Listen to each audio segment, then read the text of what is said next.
Assalamu alaikum, hello everyone. My name is Mohammad Arif Amin and I'm official representative at NC Solicitor.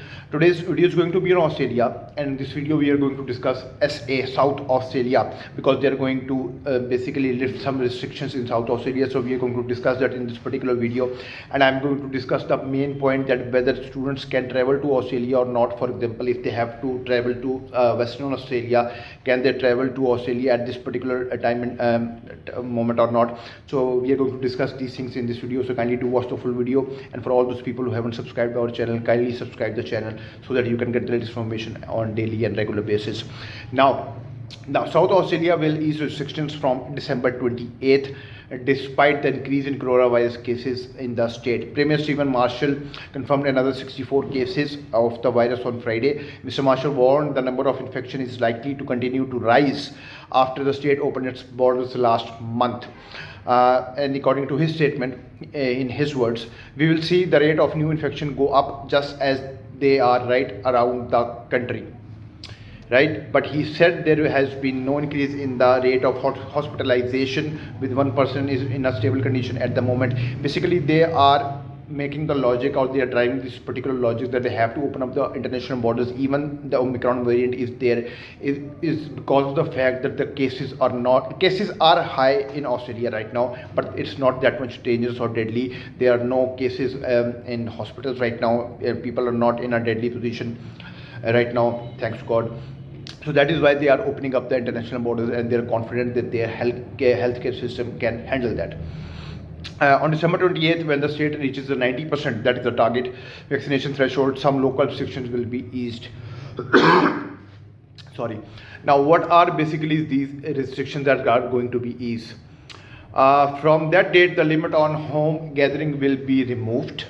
Hospitality patrons will be permitted to consume alcohol while standing, and dancing will return provided venues are only open to fully vaccinated people.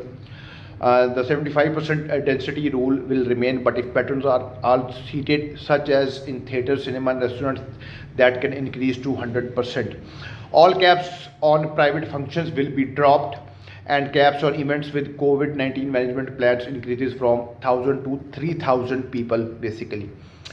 Nightclubs will also be able to operate at 50% capacity, but mask mandates for all indoor public venues will remain.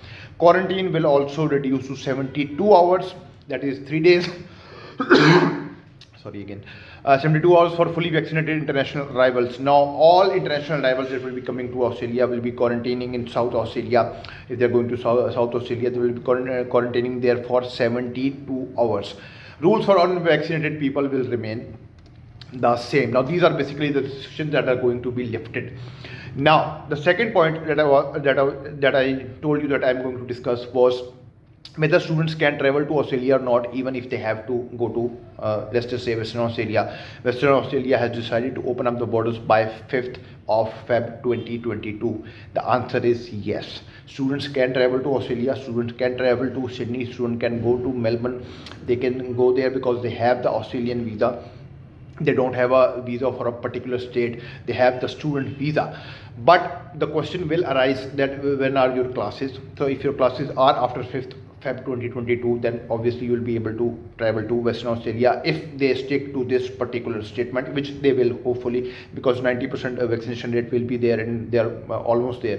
So it's going to happen anyways. Whole of the Australia is open, so that is going to happen. But to answer the question, because I'm getting these queries on a daily basis, that can we travel to Australia even if can we travel to Sydney, or can we travel to Melbourne even if we have to go to any other state or any other city, for say, let's say. So yes, the answer is yes, you can travel to Australia and you can travel to Sydney or Melbourne even if your final destination is Western Australia. So to conclude this video, the South Australia restrictions will be removed from 28th. They will be minimized basically by 28th and of December 2021. All you have to do is to wear mask, and you can enjoy your life there. That will be not an issue. And secondly, the students can travel to Australia. They can travel to Sydney or Melbourne even if they want to go to Western Australia at the later date. So it's not any issue. If you have the visa, you can travel, right? So I hope you have liked this video. Kindly do tell me in the comment section what are your views regarding this particular video, and if you have any question or queries, you can ask me in the comment section, right? Thank you very much for your time. Take care. Allah Hafiz.